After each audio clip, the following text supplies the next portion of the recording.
Hey everyone, it's Kristen Hawkins. Let me be very blunt here. 64,000 children have not been conceived in rape in states with pro-life laws. So take note of this because you're going to hear it, especially if you're on campus this semester. So the academic journal JAMA published a study this week claiming that tens of thousands of pregnancies have resulted from sexual assault in states with strong pro-life laws after the Dobbs decision. The article claims that since Dobbs, now listen to this number, 591,000 rapes have taken place in pro-life states. That is massive, okay? If that is true, why aren't we declaring a state of emergency on sexual assault in this country, okay? Then they're saying that on average, 12.5% of women who are sexually assaulted become pregnant, which is completely crazy. The only study that we really have is a 1996 study, which says it's 5%, maybe 5% of women who are sexually assaulted get pregnant, which actually we think it's much lower than that because that didn't eliminate women who tragically were assaulted multiple times.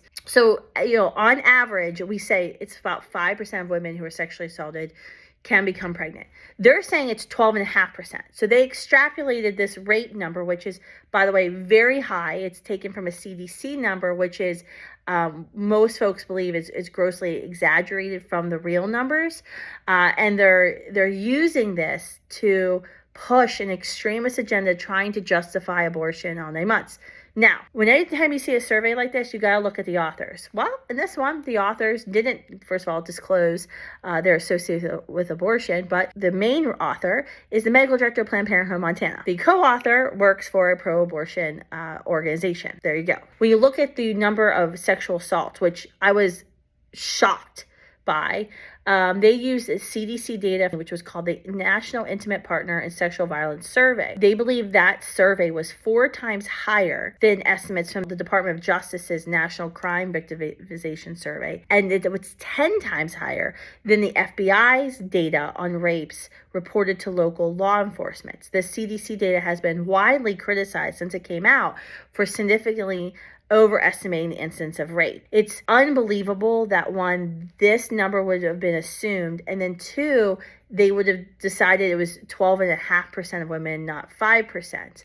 And if you would actually even use their numbers, Dr. Michael New, who is a pro-life researcher at Catholic University of America, wrote a national review. He said, if using their own numbers, that would mean 176,000 children were conceived in sexual assault and rape in 2017.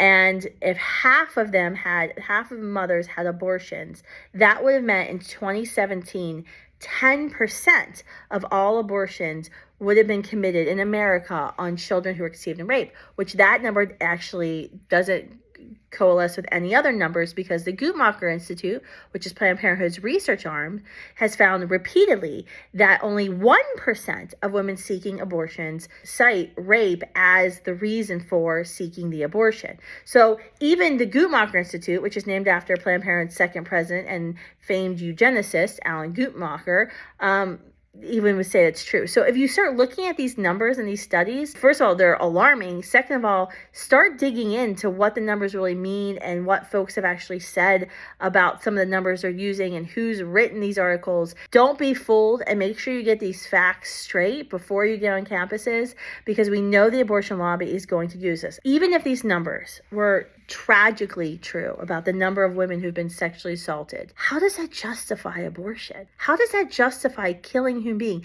What all of these studies, what all of this stuff that we're seeing in the legacy media that's being pushed by the abortion lobby, all of this stuff, all of this noise that you're hearing, what they want you to infer from it is that human beings, vulnerable, innocent human beings who, by the way, didn't ask to be created, should be killed based on who their parents are. That's what all of this means.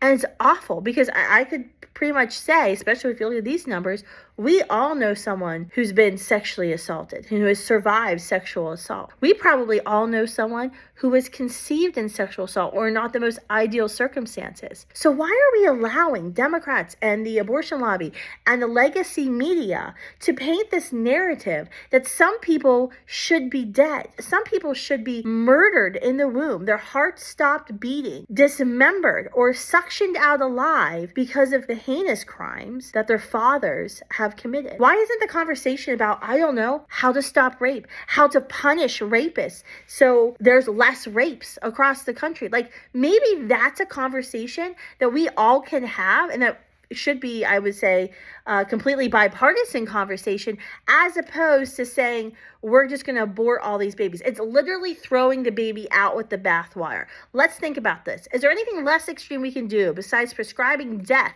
to innocent babies to stop rape? Because allowing abortion and saying abortion should be legal in cases of rape, last time I checked, doesn't end any rape. In fact, when you look at chemical abortion pills, the leading tool of the abortion industry right now, these pills allow rapists to continue to cover up their crimes, because now they're ordering pills. They don't even have to prove that they're a woman. They don't have to prove that they're pregnant. They don't have to prove there's any medical complications.